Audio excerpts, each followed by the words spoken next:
आप भले सॉल ओढ़ो, रजाई ओढ़ो, गूदड़ी ओढ़ो, जो आपको ओढ़ना है ओढ़ो, लेकिन गणित आपको पढ़नी पड़ेगी। ये गणित की शर्त है। जब तक आप नहीं पढ़ोगे तो आपका कल्याण नहीं होगा। अब कल्याण आपको कंबल ओढ़नी है, सॉल ओढ़नी है, रजाई ओढ़नी है, आप जैसे वो ओढ़न कर लीजिए। राम राम। नमस्ते दोस्तों, आज फिर हाजिर है एक नए टॉपिक के साथ।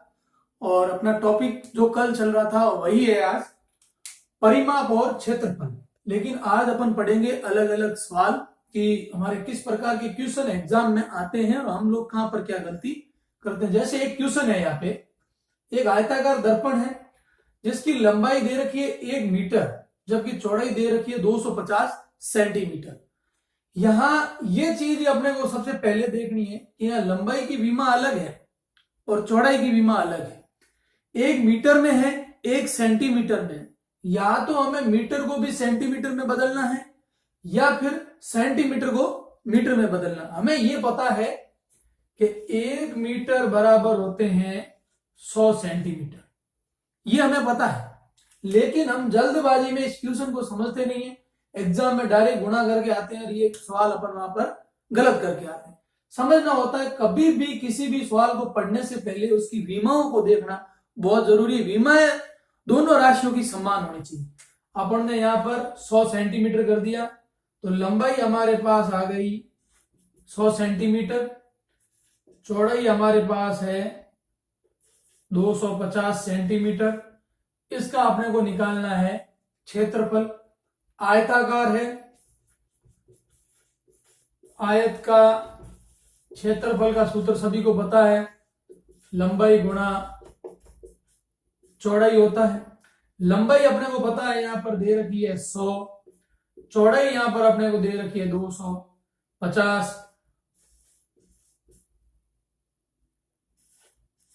कितनी हो जाएगी? 2500। संभव है क्या? इसके पीछे 2 जीरो तो लगनी ही लगनी है। ये सेंटीमीटर स्क्वायर हो जाएगा इसका क्षेत्रफल। ये इसका क्षेत्रफल आया। सेमी स्क्वायर करना है, यदि हमें यहां मीटर में बदलना है, 2 जीरो के बाद में हमें यहां पर लगा देना होगा पॉइंट, तो ये हो जाएगा सेंटीमीटर से मीटर में। ये तो रह गया इसका आयत का क्षेत्रफल। यदि अभी इसी का अपने को परिमाप पूछते हैं तो परिमाप का सूत्र क्या है? परिमाप बराबर होता है 2 कोष्टक लंबाई प्लस चौड़ाई।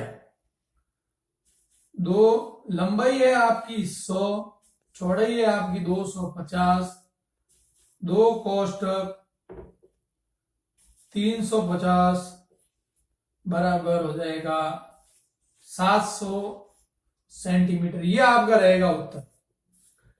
ये सवाल मैं आपको इजी को ही इसलिए बता रहा हूं क्योंकि यहां विमाओं का बड़ा खेल है। कभी भी किसी भी सवाल में गणित का यही फॉर्मूला है कि गणित सदैव एक ही विमा में हल होती है। या तो आप इसको मीटर को सेंटीमीटर में बदल दो जैसी आपकी सहूलियत, या फिर सेंटीमीटर को मीटर में बदलो, यह आपकी सहूलियत।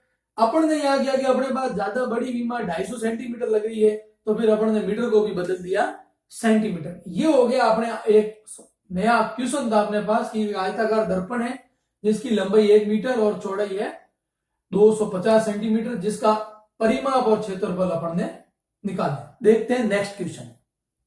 हाँ, अगला क्वेश्चन अपना ये रहा।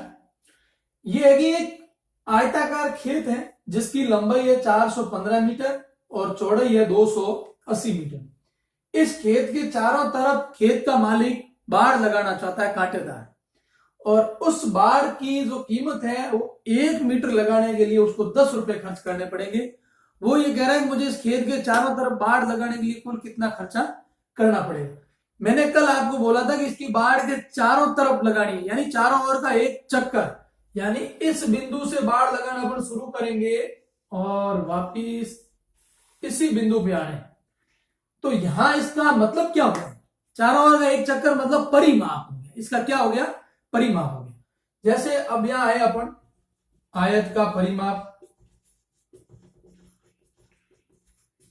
आयत का परिमाप है। परिमाप में क्या बैठेगा? 2 कोष्टक लंबाई प्लस चौड़ाई होगी, 2 कोष्टक लंबाई है 415 प्लस चौड़ाई है 280, 2 कोष्टक 695 हो गई, 10 18 1 19 12 और 1 1300 मीटर इसकी हो गई कुल परिमाप हुए। यानी अगर उसको बाढ़ लगानी है तो कितने मीटर लगानी होगी? 1390 मीटर लगानी होगी। अब 1 मीटर का खर्चा कितना है? 10 रुपए।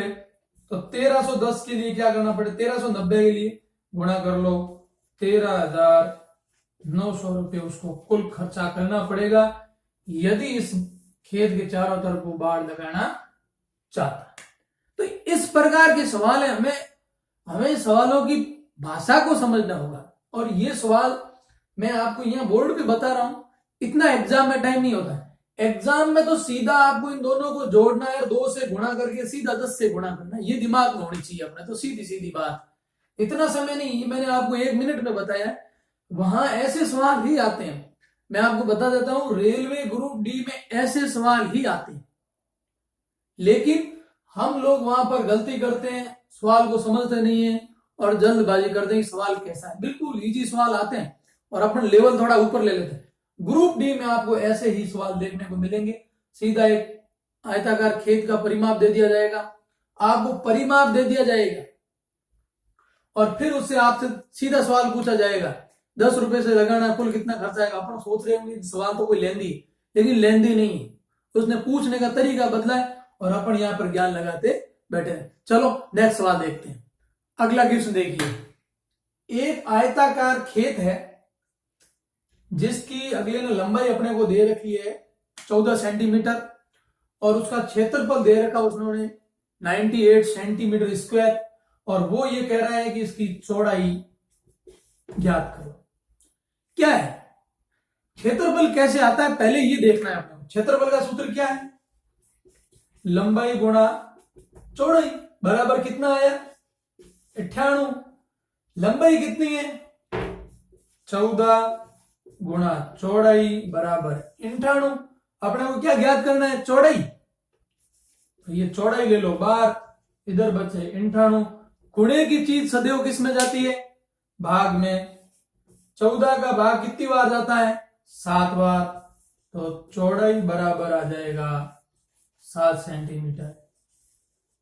ये इस प्रकार के सवाल, जैसे अब इसने यहां पर इसी सवाल में जैसे अपने को 7 सेंटीमीटर चौड़ाई दे देता, क्षेत्रफल दे देता और लंबाई पूछता, जैसा सूत्र है किसी भी फॉर्मूले में, गणित में सिस्टम होता है कि उस फॉर्मूले में अगर 4 चर है तो 3 आपको दिए हुए रहेंगे, लेकिन वो ढूंढने का तरीका आपके पास होना चाहिए, आप उसको कैसे ढूंढते हैं। ये सवाल है। इसमें सेम अगर इसी सवाल में यहां अपने से वो लंबाई पूछ लेता है और चौड़ाई अपने को यहां 7 दे देता, तो अपन यहां क्या करते हैं? यहां तो लंबाई लिख देते, लंबाई की जगह लंबाई, लेकिन चौड़ाई का मान दे रखा है, लो 7 चौड़ाई। वापिस यहां पर क्या कर देते? लंबाई ज्ञात करनी, ये लंबाई हो जाएगा और 98 के बट्टे में कौन चला जाता है? 7, और 7 का भाग 98 कितनी बार जाता है? 14 बार। और यहाँ चौड़ाई की जगह क्या हो जाती है? लंबाई ज्ञात हो जाती है। कोई विशेष नहीं है, आप सवाल को उल्टा करो, वाइस वर्सा, उल्टा करना भी सीखो। भाई सवाल मेरा क्षेत्रफल कैसे आ रहा है, तो मुझे क्षेत्रफल से लंबाई या चौड़ाई दोनों में से कोई एक भी निकालनी आनी चाहिए। अभी इसमें सवाल ही भी है, सवाल तो आपसे ऐसे भी बोला जाएगा कि उसकी जो चौड़ाई है वो उसकी लंबाई की 2 गुना है, या उसकी लंबाई उसकी चौड़ाई की 2 गुनी है। तो हमें ये समझना होगा कि 2 गुनी है कि 3 गुनी, ये कैसे है। जैसे यही सवाल है, इसी सवाल में आप समझो, ये सवाल आपसे ऐसे पूछा जाता है कि एक आयताकार खेत है जिसका क्षेत्रफल 98 सेमी स्क्वायर है। इस आयताकार खेत की लंबाई, इस आयताकार खेत की लंबाई उसकी चौड़ाई की 2 गुना है, चौड़ाई की 2 गुना है। यानी चौड़ाई यदि 1 है तो उसकी लंबाई कितनी है? 2 है, दुगुनी है। तो अपन ने माना कि उसकी चौड़ाई हो गई x, तो लंबाई कितनी हो जाएगी 2x। यही होगा फॉर्मूला। चलो क्षेत्रफल निकालने का सूत्र क्या है कि लंबाई गुणा चौड़ाई बराबर कितना आना चाहिए 98। लंबाई हो गई 2x गुणा चौड़ाई हो गई x बराबर 98। 2x और x का गुणा हुआ तो क्या हो गया 2x स्क्वायर, 2x स्क्वायर बटे 98। 98 एक्स स्क्वायर बराबर 98 बटे 2 कितना हो गया भाई 4, और इधर कितना बचेगा 18 हो गए 49। एक्स स्क्वायर बराबर हो गया 49, अपने एक्स बराबर तो 49 के ऊपर अंडर रूट, 49 का अंडर रूट होता है 7, यानी x बराबर क्या हो गया 7। x अपन ने क्या माना था चौड़ाई, अगर चौड़ाई 7 है तो लंबाई इसकी क्या थी दुगनी थी, तो 7 गुणा 2 कितना हो गया 14 सेंटीमीटर। ये है इसका सीधा फॉर्मूला। सवाल आप कितनी भी घुमाओ, लेकिन सवाल आपको आना चाहिए कि मेरा सवाल मुझसे पूछ क्या रहा है। ये जब तक आपकी समझ में नहीं आए, और ये समझना पड़ेगा, इसको कोई भी टीचर्स आपको नहीं समझाएगा, भले आप कितनी भी ऑनलाइन क्लासें ज्वाइन कर लीजिए, जितनी आप ऑनलाइन क्लासें लेंगे, लेकिन ये चीजें आपको ऑनलाइन चले जाओ चाहे आप फिजिकली किसी क्लास में भी बैठ जाना, लेकिन ये आप तब तक नहीं सीखोगे जब तक आप खुद अपने ऊपर जोर नहीं लगाओगे। ये जोर आपको ही लगाना पड़ेगा। चलो अपन नेक्स्ट सवाल और देखते हैं। अगला सवाल देखिए, जैसे ये वर्ग के बारे में सवाल है कि 90 सेंटीमीटर भुजा का मैदान है वर्गाकार, एक लड़का इसके चारों ओर 2 चक्कर लगाता है। इसके चारों ओर वर्गाकार खेत है ये, और इसके इस बिंदु से एक लड़का दौड़ता है, इस बिंदु पे आता है, इसने 1 चक्कर और फिर एक और ये चक्कर लगाता, 2 चक्कर लगाता है। इस लड़के द्वारा तय की कुल दूरी कितनी है? तो हमारे दिमाग में होना चाहिए कि वर्गाकार है, हम इसको वर्ग के चारों ओर का 1 चक्कर उसका क्या कहलाता है परिमाप। वर्ग का परिमाप सूत्र हो गया 4 गुणा भुजा, 4 गुणा भुजा 90 सेंटीमीटर है, 360 मीटर, सेंटीमीटर कर दो। ये हो गया उसका 1 चक्कर। ये लड़का कितने चक्कर लगा रहा है 2 चक्कर, तो 360 गुणा 2 12 720 सेंटीमीटर हो जाएगा। ये हो जाएंगे उसके द्वारा तय की गई कुल दूरी। आप ऐसे सवालों में जब आपसे ये पूछा जाए, एक स्वाभाविक बात, इस सवाल को आप उल्टा करो। उल्टा आपसे ये पूछा जाए कि एक वर्गाकार मैदान है जिसके चारों तरफ रोहित 2 चक्कर लगाता है। कितने चक्कर लगाता है 2 चक्कर लगाता है, और वो कुल दूरी 720 मीटर तय करता है। उस वर्गाकार खेत की भुजा ज्ञात कीजिए।